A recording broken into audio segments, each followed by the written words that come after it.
itulah. Nah, itu maksud saya.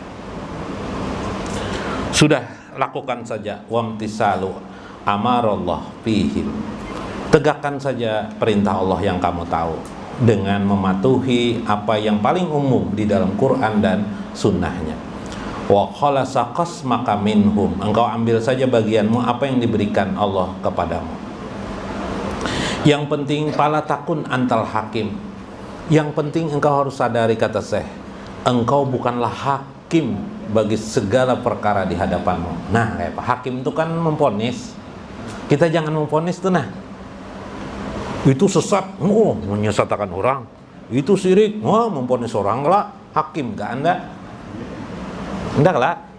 Nah, Anda boleh melihat orang tidak sembahyang pasti masuk neraka. Jangan.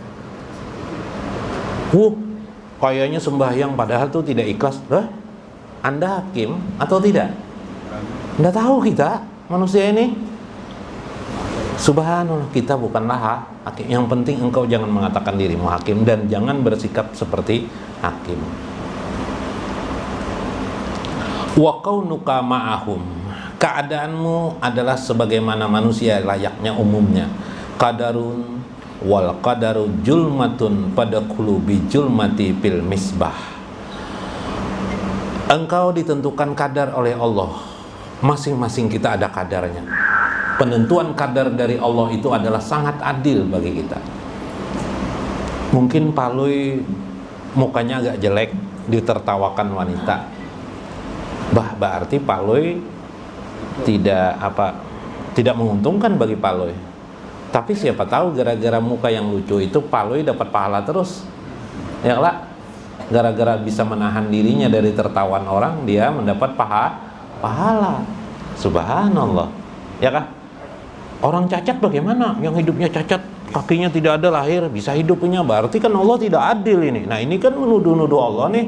Tahu rahasianya tidak nih? Kadar Allah menentukan kehidupan itu. Boleh jadi dengan cara cacat itulah dia mendapatkan surga Allah Subhanahu wa ta'ala di akhirat kelak. Kalau dia tidak cacat, boleh jadi dia adalah ahli neraka. Ini bergeming seorang bayi ketika sebelum dilahirkan Allah, ketika kata Nabi, ketika ruh disampukkan di dalam jasad tubuh rahim ibunya, yakni pada 40 hari yang ketiga. 40 tambah 40 tambah 40 berapa? 120 hari. 120 hari sudah bergerak dah bayi. Alastu birabbikum. Ya, alastu, apakah benar aku ini Tuhan kamu? Qalu bala sahidna. Qalu bala, benar engkau adalah Tuhan kami. Sahidna, kami bersaksi.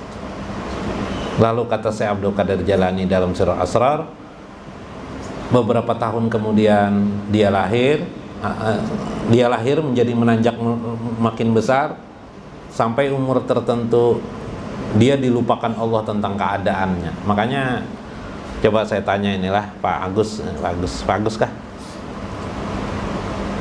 Di umur 3 tahun masih ingat lah Pak Agus? Hah? Udah ingat lagi lah? Kecuali mulai foto lah. Nah, tapi tidak ingat kelak. Nah, kita lupa umur 3 tahun. Tapi ada watas umum yang kita ingat. Mungkin umur 5 tahun, mungkin umur 6 tahun kita ingat. Kita di SD ini sekolah, ya lah. Kita di TK ini sekolah, tapi bebaya ingat gitu kan. Itu Allah memang sengaja melupakan kita, supaya terjadi uji coba terhadap manusia, bagaimana dia hidup menggenapi atau bisakah dia menerima perjanjian dirinya dengan Allah, bahwa dia akan mengabdi dan mengenali Allah Subhanahu wa ta'ala. Makanya ada ma'rifatullah, makanya ada ayat Al-Quran. Nah, itu rahasia. Nanti kita ke rahasia itu, syahadah itu, supaya kita di akhir hayat kita juga sampai ke sana. Maka wal qadaru julmatun, qadar itu, takdir itu gelap dia. Karena gelap pada qulubi julmati fil misbah. Ketika engkau memasuki kegelapan takdir itu, maksudnya takdir itu penuh rahasia. Maka ketika engkau memasuki takdir itu, bawalah lampu al-misbah, kata saya. Bawa lampu. Lampu itu untuk apa? Nah, paham aja sudahlah untuk menerangi.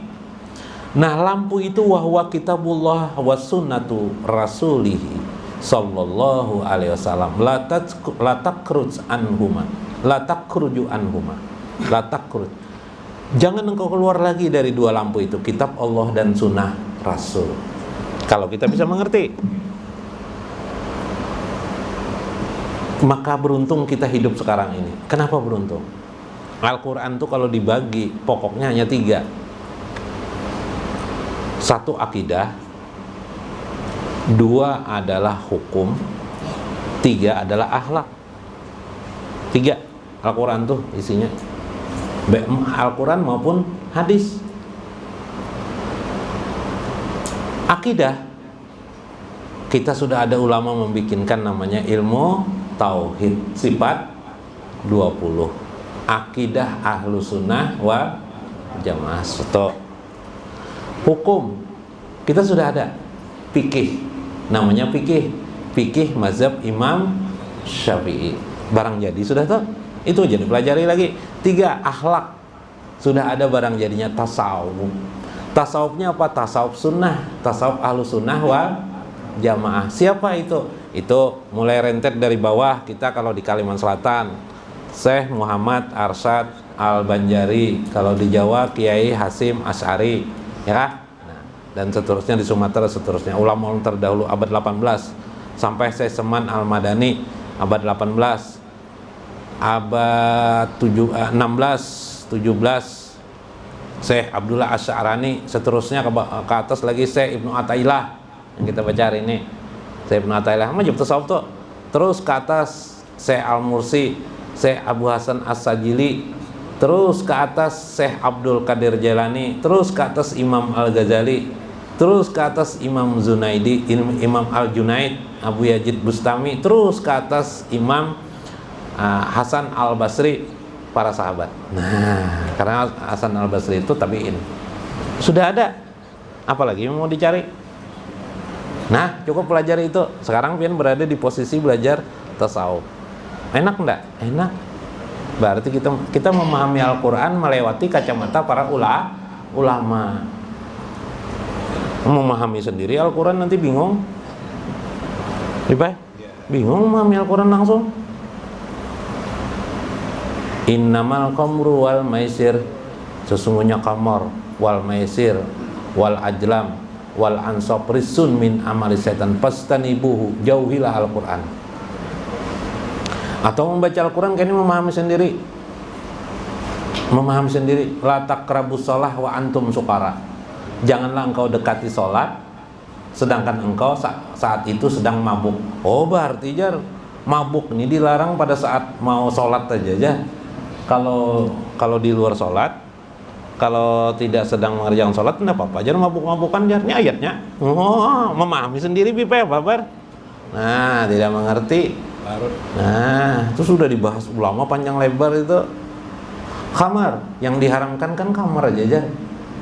Kalau anding tahu lebih. Anding tahu lah anding. Nah, anding nggak tahu. Kalau pian lah, anding halal aja. Nah, apalagi itu?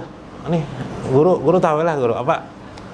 Nang ano tapai nang di nah arak tuak haram kamar nih, artinya tuak aja orang jar gabus. Ini juga gabus, ini kamar aja yang dilarang tuh jar. Nah, garbus belajar sendiri, tidak pakai guru apa kabar? Nah, guru muslimin ada di sebelah rumah, kada ditanya-tanyai. Akun belajar membaca sendiri Quran. Apa kabar guru muslimin? Hah? Luputlah guru muslimin lah. Nah, ya kelak la taqrabu zina aja, janganlah dekati zina aja. Nah, jangan mendekati zina aja tidak boleh, berarti berzina boleh jar. Aduh, kayak Pak Guru. Kapak lalu nih belajar sendiri CBSA. Ya kah? Nah, whisky diminum. Kenapa jadi whisky diminum? Oh, ini jar lain kamar. Whisky kamar jar. Nah, iya sudah catok kepalanya. Tapi bakal paloy bipai. melihat orang berkelahi,